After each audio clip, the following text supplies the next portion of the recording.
Hello, and welcome to Implementing Plaid in Bubble. This is Unit 1, Plaid Link, presented by Lost Sheep Advisory. I'm Brian Alderman, the founder and principal of Lost Sheep Advisory, a boutique no-code consulting firm specializing in financial and business operations solutions. I built the Plaid plugin that you're using. I'm also the creator of ivyco.app and the developer behind a number of other Bubble apps.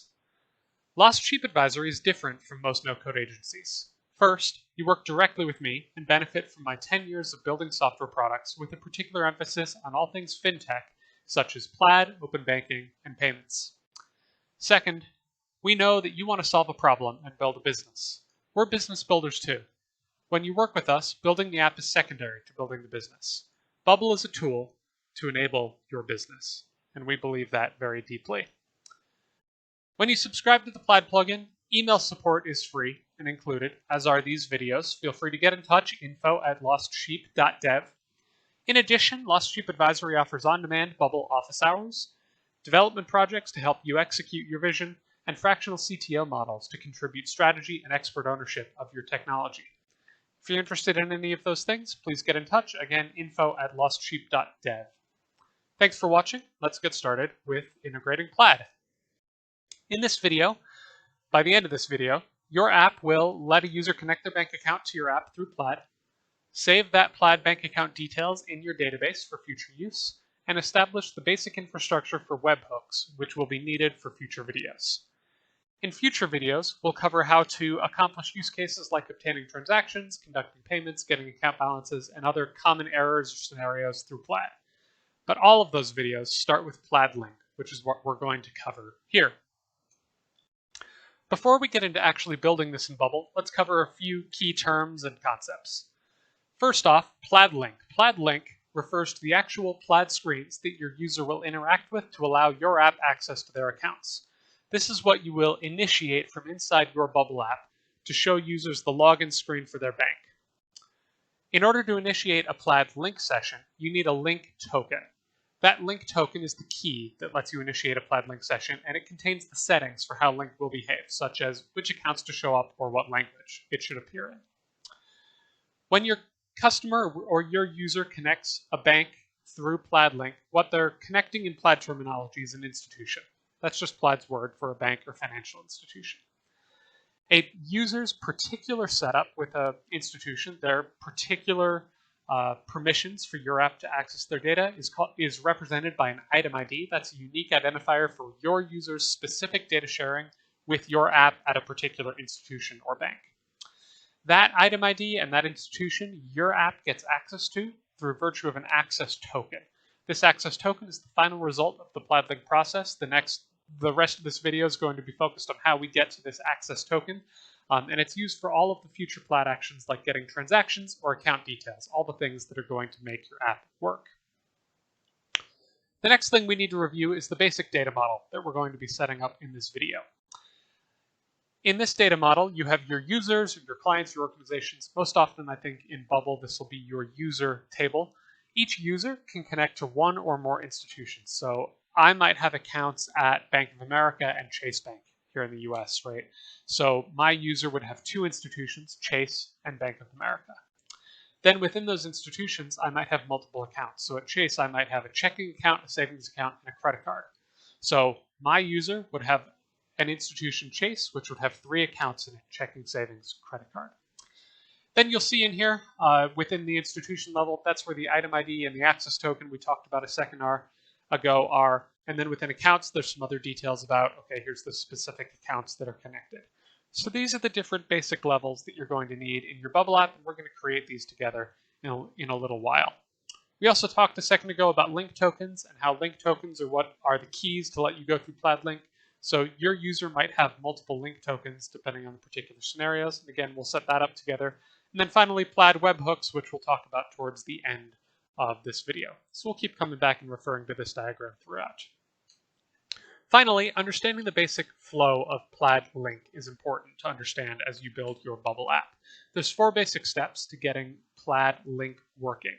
First, you need to create the link token. That's the key. Then you use that link token in step 2 to actually open Plaid Link, which is what your user will go through. when your user has successfully completed authenticating with their bank, your app will get a public token. That public token then, in step 3 here, needs to be exchanged for an access token and an item ID.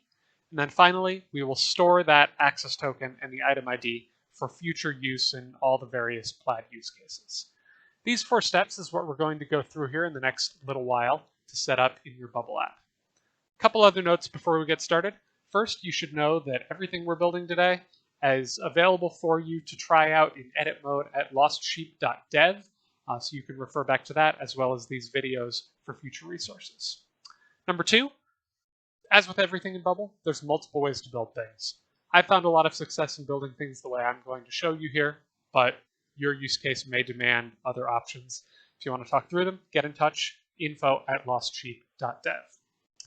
Finally, before you get started, you need to make sure you have subscribed to the Plaid plugin from Lost Sheep Advisory into your Bubble app and signed your Bubble app for a paid tier. Because of the way Plaid works, paid tiers are required to use backend workflows. Now, let's go ahead and get started setting up Plaid. I'm going to jump over to my Bubble app now. Within the Bubble app, the first thing we need to do is configure the Plaid plugin. So we do that over on the plugin page under installed plugins. We need to fill out all of these secrets here. I'm going to skip the ones for the production environment and for now just focus on the ones that end .-dev, so that's what we're going to be working on. Plaid offers 3 different environments. They have their sandbox environment, which has test data, you're not connecting to the real banks, and it has unlimited use for you. There's infinite number of accounts you can set up there. It's really good for initially building your app. They have the development environment, which is real bank account data at a limited number of connections. I think you start out with 5. You can request 100. You can work with your Plaid account manager on that. That's for final validation before you release your app to the world. And then production, which of course is connecting to real accounts. We're going to use Sandbox for all of our demos here today. So to get this information set up, I go over to my Plaid dashboard. You'll go into your Plaid dashboard. And under Team Settings and Keys, you're going to need this Client ID, which I can just copy. And that goes in the Client ID field in Bubble. And then I need my secret. That secret is over here. I can copy it for the Sandbox environment and put that into the secret field. Then we need to tell Bubble which environment we're using. So that's Sandbox for all of these. It's the environment that needs to match Plaid secret. So I'm just going to go ahead and put the word Sandbox in all of these environment path fields down below. Now that that's done, let's go ahead and get building. Let's, before we get started, refer back to these steps that we looked at a minute ago. As we saw, the first thing we need to do is create a link token. So let's start with setting that up. I usually set up all of these core Plaid features in their own reusable elements that I can put it in my app wherever is needed. So the first thing I'm going to do is create a reusable element. I'm going to call it Plaid Actions. And all this new reusable element needs to do is be basically invisible. And I'm going to go find the Plaid Link item from my visual elements, drag it onto this page. That's all that's needed on the UI part. We just have an invisible element that we're going to be able to put on our pages wherever we need Plaid, and that Plaid Link element within here. Then everything else we do is going to be in workflows. So the first thing we need to do is create a link token. So I'm going to start out here by creating a custom event that's going to say create link token. The first thing I'm going to do is go find the action create link token. So we'll see somewhere in here this Plaid create link token, not create link update token. We'll talk about that in a future video, but create link token. Once you've done that, you'll see here there are a number of different fields we need to fill out. We're going to walk through each of these now and set them all up. The first one is user ID. User ID is just a unique identifier for your Bubble user. I usually use the unique ID of the user. Sometimes I can use the email. Usually I'll just do the current user's unique ID. What this is good for is in your Plaid dashboard, you can search by user ID in case you're doing any troubleshooting. That's all this really does, is let you help troubleshoot in the Plaid dashboard. So I usually do current user's unique ID. The next thing we need to do is fill out your app name. So I'm going to do Lost Sheep Advisory here. What this does is just shows your app name when a user initiates Plaid Link, so that they know who they're sharing their data with. Next up is the Plaid Products. If you expand the documentation here, you'll see there's a list of about 10 products that Plaid offers. For this demo, I'm going to go ahead and set up the transactions product. I recommend that's what you start out with because it makes initiating the webhooks, which we'll do towards the end of this video, a lot easier. You can always change this around, but what this does is it says to Plaid, here's what my app is going to do. So you might just be handling assets, you might just be handling investments. I'm going to demo here with transactions. We'll talk a lot more about these different things in future videos. The fourth field down here is the redirect URI. The redirect URI, the documentation talks about this. It's the page of the application where OAuth flow redirections can be sent. OAuth, in this redirect URI, is the newest way of authenticating your users' bank accounts. A lot of the big US banks are moving this direction, and it's a required feature now from Plaid to put in your Bubble app. What this does is when your user opens up their Plaid Link session, rather than filling out their credentials in that Plaid Link session, they'll actually be directed to a website at their bank. What this feature does is says when the user's done giving your app permission to share their data at their bank's website, where does it send your app back to on your website? So this is a new page we actually need in our application to set up. So let's go set that up now. I'm just going to go here, add a new page. I'm going to call it Oauth page. And I'm actually going to clone mine from the 404 page. This new page we're creating is not one that a user is going to spend a lot of time on. They're barely going to see it. It just needs to be a shell page. So I happen to like the 404 page because I can easily create different language on it. But you choose what's right for your application. So when I create that here, if I go look at it, I can change some of the language around. Call it Oauth page. Please wait. That's all a user will see on this page. We will come back and finish setting this up a little later on. But for now, what we need to do, go ahead and put this into preview mode because we need this URL of this page. So in a second here, it'll load. So this is where we want the user to be directed after they're done authenticating with their bank. That's that redirect URI. Leave out anything after the question mark here. So just take this HTTPS all the way through the page name, auth page, copy that onto your clipboard. Then we're going to go back into that Plaid Actions reusable element and the link token in here. I'm going to put that right into that redirect URI. One other tip before we move on too much here. I usually don't put the full text of a URL in these fields. Instead, what I'll do is I'll just have the page name, Oauth page, and I'll actually go use the website home URL without a slash. What that does is just make sure I don't have to come back in here and change this based on environment. It automatically knows, am I in version test or production? So I find that to be an easier way to deal with URLs. One final step we need to do to get OAuth pages to work is tell Plaid what page we're sending it back to. This is a security feature. If you don't do this, you'll get errors when you're trying to set up your Plaid Link session. But all we need to do is come back in here to the Plaid dashboard, go to Team Settings and API. You'll see here a field called Allowed Redirect URIs. And I'll configure this. I happen to already have it in here. So you'll see that's the URL that I just copied and pasted and put into that redirect URI field. There's that full URL. This is my app. Your app will, of course, be a little different than this. So I have it in here for both version test and the production page. When you get there, you will need your production URL of that OAuth page in here as well. So go ahead and add those all in there. And then once that's done, you can save your changes and come on back over to Bubble.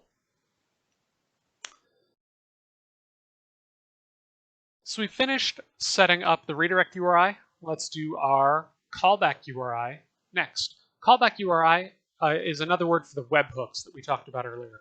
The way Plaid works, it's fairly asynchronous, so you'll ask Plaid for some information, and then sometimes Plaid will tell you, hey, we have new information available for you. The callback URL is how Plaid tells you, hey, we have new information available for you. The way we set that up is in our backend workflows. What we're going to do in our backend workflows is create a new API workflow for Plaid to send data to when it's available. So I'm going to create a new API workflow. I'm going to call it Plaid Webhook. This is going to be a public API workflow. It's going to be able to be run without authentication, and that's all the setup we need to do here for now. We just need to know what is this Plaid webhook and that it can be run without authentication. Finally, I'm going to say detect request data, and I'm going to detect the data because I just want this URL for now. And then I'll cancel out of there. So I've copied that URL. And then we can go back to our Plaid actions, reusable element, and the create link token page. And that URL we just copied, that's what I put in the callback URL page. We'll go through initiating this towards the end of the video. The other thing I'm going to do here for now, though, is the same thing I did with the redirect URI. I want to take the website home URL out of this so that I don't have to constantly come in here and change it. So I just delete everything before the word API there and add in the website home URL dynamic text. So now that will be the dynamic callback URL as needed for this application. A couple more fields to go through here. The next one is countries. If you look at the documentation, it gives you an example of what this needs to look at. I'm just doing this in the US for now.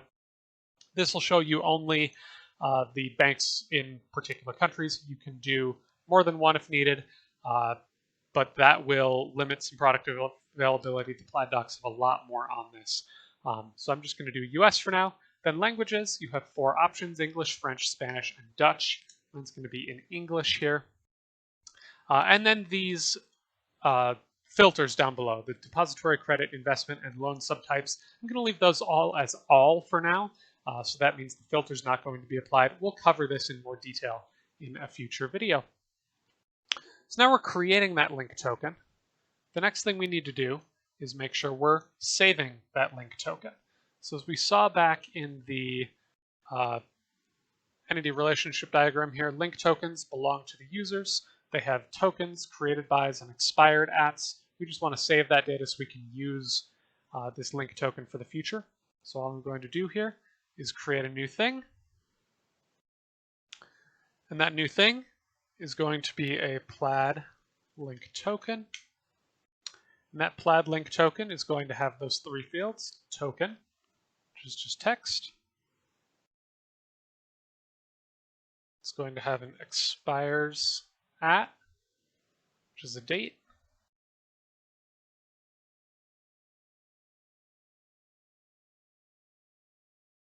And it's going to have the created by user, but that's an automatic field, so I don't need to actually create that. So this token is going to be the result of step 1's link token.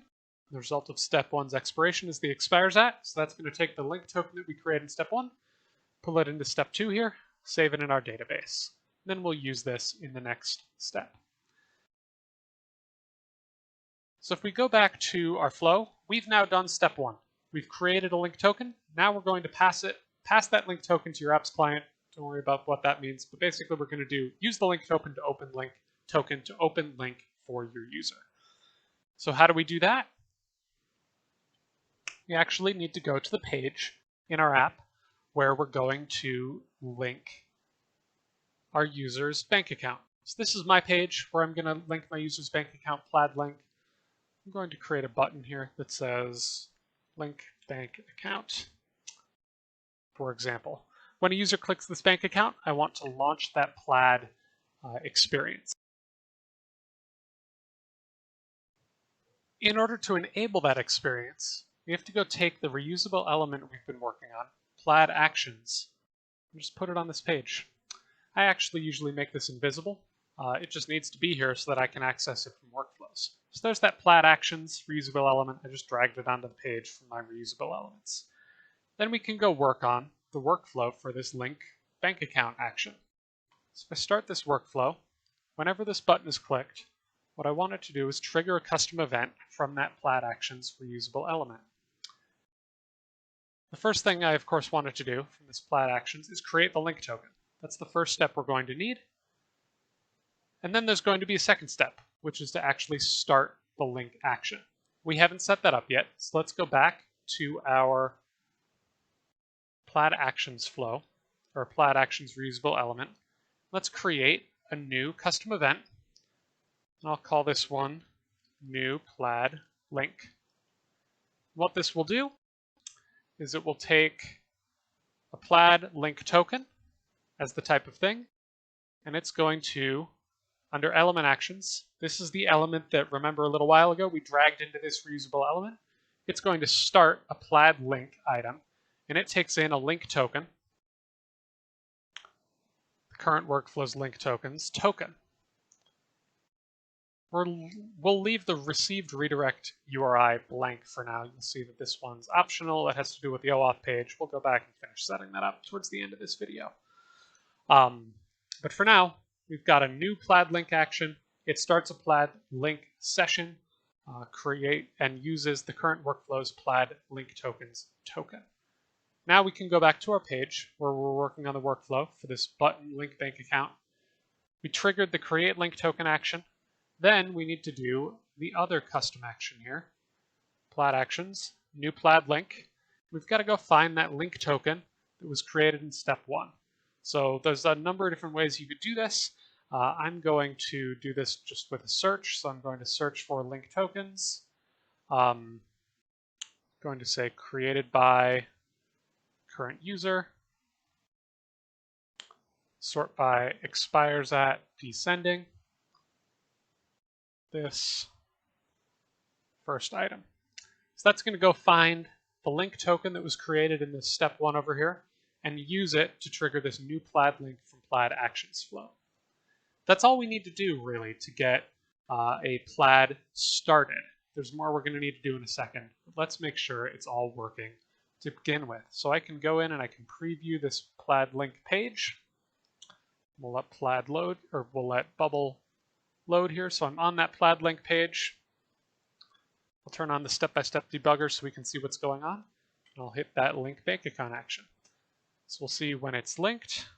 Trigger the create link token. We're going to go do that. Does that create link token? It's going to reach out to Plaid with all those settings that we set up a minute ago.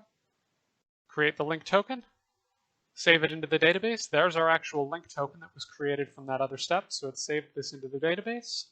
And then it's going to come and try to trigger a new Plaid Link using this link token. It's going to start a new Plaid Link. And we're going to see Plaid appear. And then from here, your user will be able to go through, pick their bank, set up their username and password. So if I do here, user good, pass good,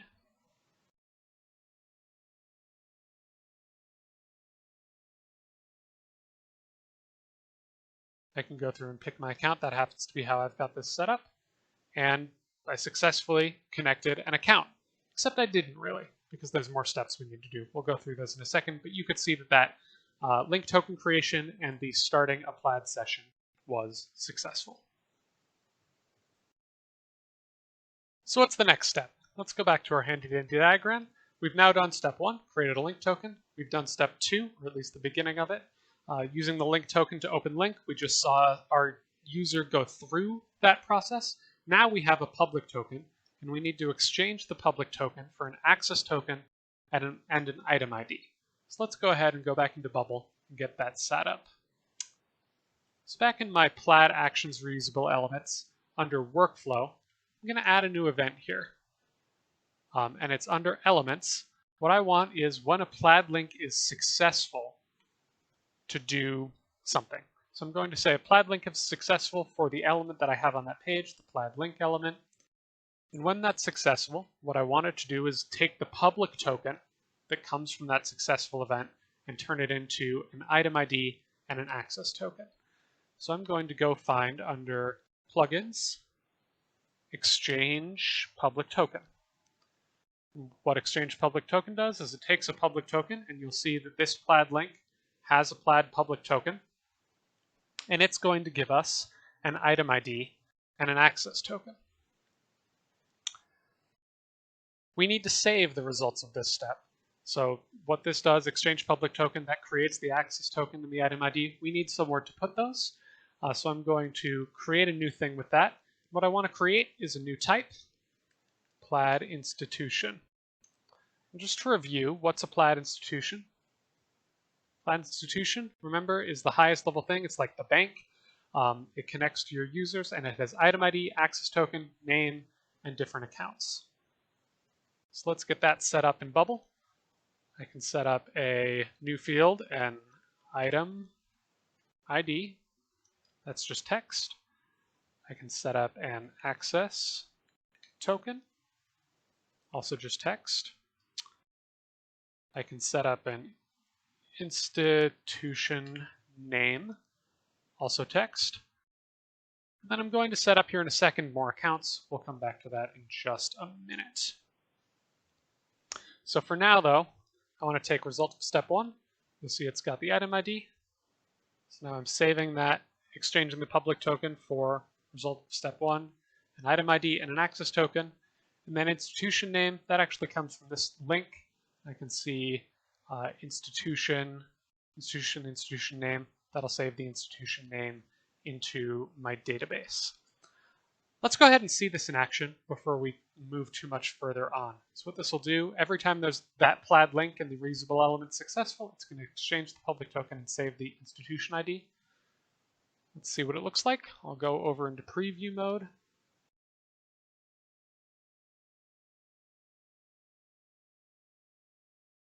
Turn the debugger back to normal here. We'll go through this link flow again. This time, let me pick a different bank. I'll choose Bank of America, for instance. Usually at the bottom of your screen here, you'll see when you're in the sandbox environment, you'll see the data that you need to get through this flow. So at the bottom of your screen, when you're going through this, you'll see probably the password is usergood, or the username is usergood and the password is passgood. That's how I get this information. Similarly, when MFA shows up, this is MFA. When this shows up in the sandbox environment, the bottom of the screen and that gray bar will tell me what to put. So it's telling me now put 1, 2, 3, 4 in for this field to be successful. So when I do that, I can pick my account. This screen is dependent on your particular Plaid setup. We'll cover it in another video. You may or may not be seeing this screen. Don't worry about that for now. And we'll see when I click continue there. It looked like it was fine. Let's go make sure. I can go look at my data in the database, these Plaid institutions. And we'll see there's the account that I just created. And it's set up and saved the access token, the institution name, and the item ID that we just created for this user.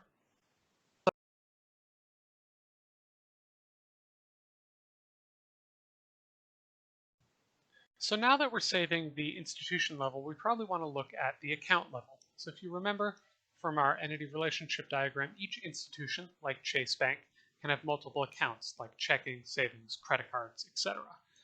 Because this is a list of things, there's some different ways you have to handle this within Bubble. The way I typically like to do is using a backend workflow to operate on a list of the accounts that have just been connected. So let's go ahead and set that up. I'm going to go into the backend workflows, and I'm going to create a new API workflow called create account. This is going to be an internal only workflow that ignores privacy rules. So it's going to sit in here internally, and then I'm going to define the different parameters as the basic things about an account.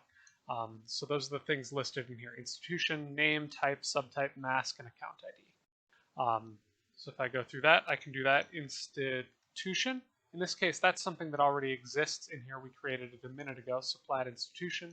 And then I can do account name, account mask, account ID, an account type, and subtype. There's other things you can do with accounts. This is what I'll use for this particular demo, and we'll talk about some more details here in a future video. So now that I've created the API workflow, what I'm going to want this to do is every time this API is called to actually create the account, So data, I'm going to create a new thing. I don't have accounts here yet, so I'm going to set up a Plaid account type with all those same fields. So I'm going to say institution. This is going to be a Plaid institution. I'm going to do create a new field type,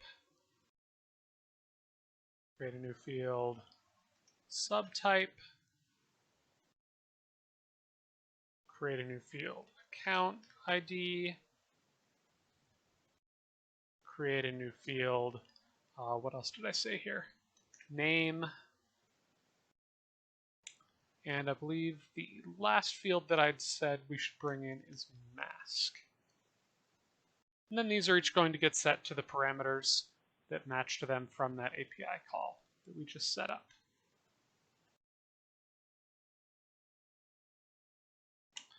The last thing I'm going to do in this backend workflow here, now that I'm creating the accounts, I'm setting them as part of the institutions, but something I like to do because it makes some different queries later easier, is also save this list of accounts to the institution itself. So I'm going to make changes to the institution that we're sending in here, and I'm just going to create a new field that's accounts. This is a list of Plaid accounts, so it's multiple. Remember, an institution can have multiple credit cards or a checking and a savings account, etc. So what this is going to do is set the list of accounts for this institution equal to all accounts where institution equals institution. Why I'm doing it this way instead of saying accounts add this list is the way Bubble handles backend workflows can interfere with each other. So this guarantees that the full list of Plaid accounts is always set for this institution. Now that I'm done with that, we actually have to call this API workflow. We're going to do that back in the Plaid actions flow when Plaid Link is successful, because at this point we know we're going to want the information about those different accounts that are part of this institution we just created. So I'm going to use the schedule API workflow on a list. And the thing I'm actually going to get a list of is in here, Plaid account details body account.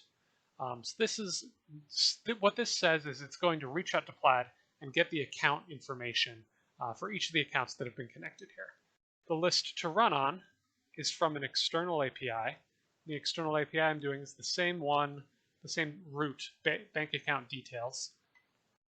I need the access token that we got from step 1 here. It's a result of step 1's access token. So that will go out to Plaid, say give me the details for all the bank accounts. And then I want each of those accounts that are part of there, the body accounts, to run through the create account workflow. I want it to do it right now. And then I go through and fill out the parameters. Here's the 6 different things we set up in our backend workflows a minute ago. So I want institution to be the institution I set up in step 2. Name is going to be this body account's name. Mask, this body account's mask. So I'm just pulling fields from Plaid here. This body account's account ID. This body account's, there's type. And this body account's subtype. So now this will start saving a bunch of accounts whenever Plaid is successful. So let's see that in action. I go back to my Bubble app, refresh it to get the most recent version.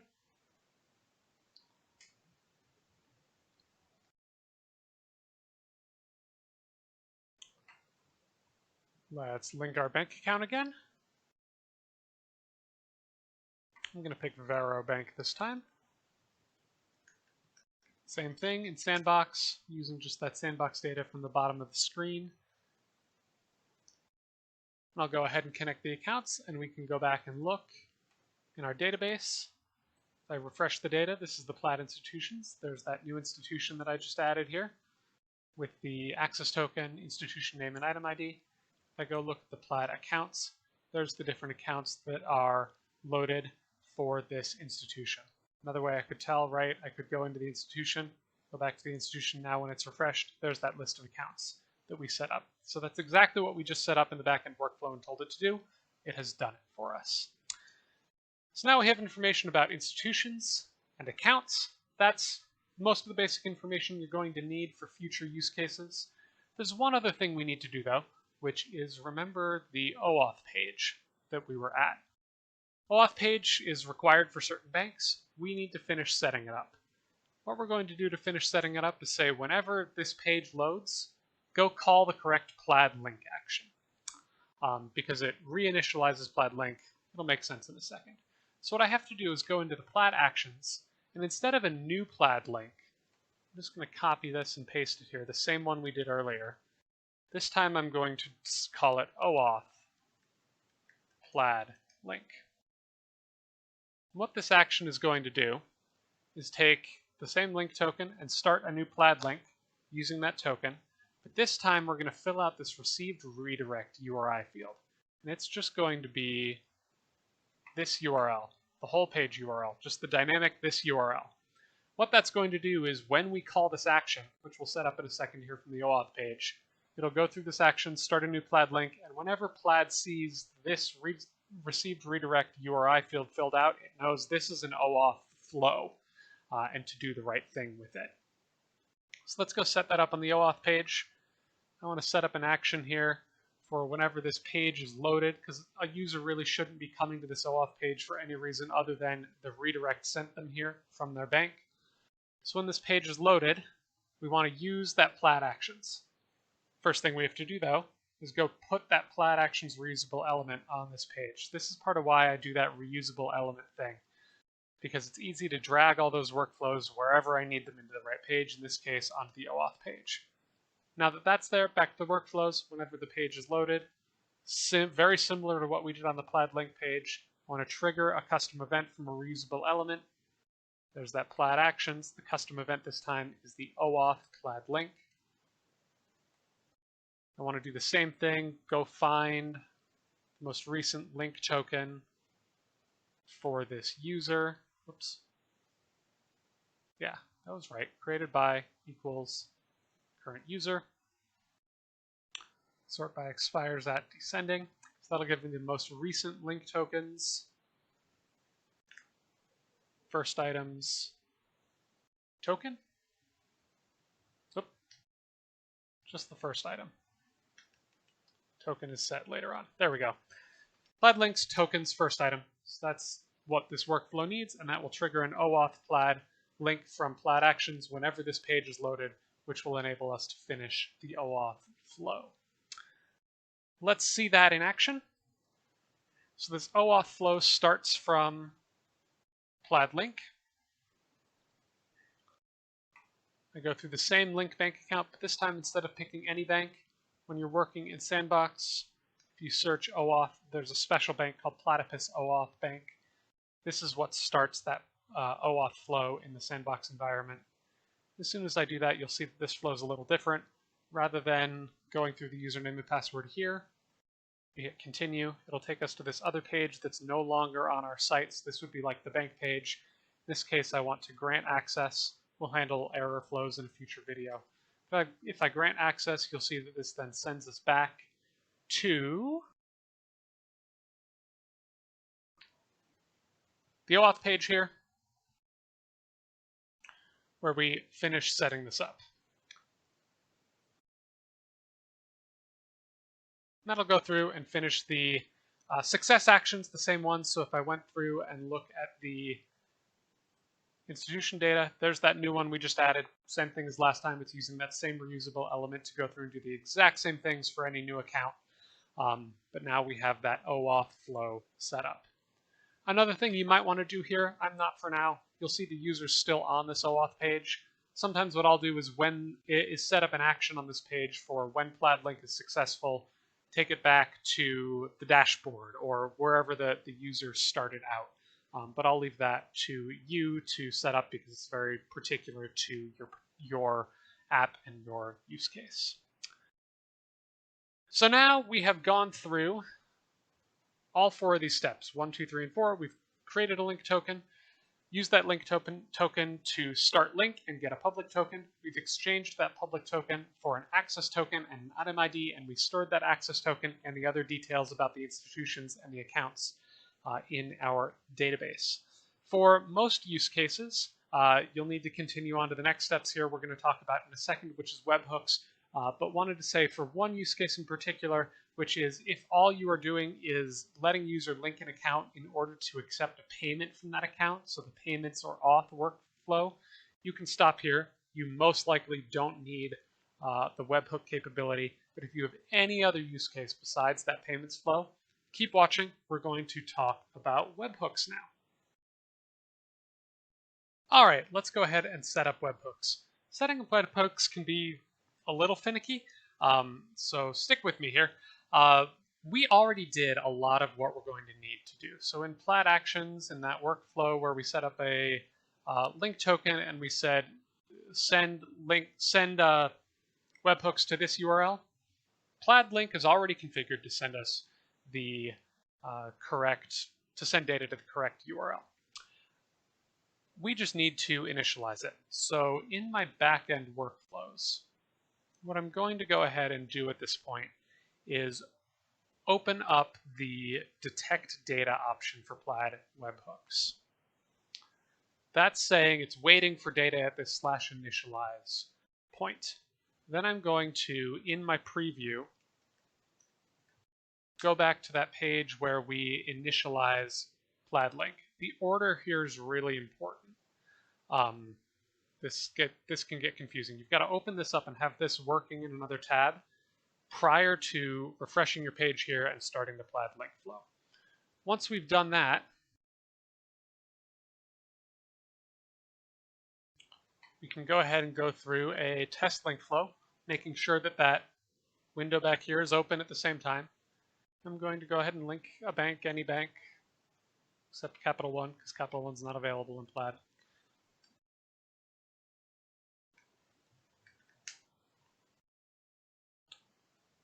So as soon as I do this, you'll see that the page needs updating. And if you go back to this other window where you had it waiting to initialize, you'll see that the data is now filled out. And this is just setting up your structure for this API for the future. It came in exactly as I wanted to. So errors, item ID, new transactions, webhook code, and webhook type is all the data you'll need for a transactions type use case. So I can go ahead and save that. And now my webhook is initialized. The first thing I want to do now that it's initialized is go back to that Plaid Actions create link token step and take out the initialize word here and that last slash mark, because initialize was just the special bubble case for the very first time you call that endpoint. Now it's just Plaid _ webhook. For all future connections, it'll just be Plaid _ webhook.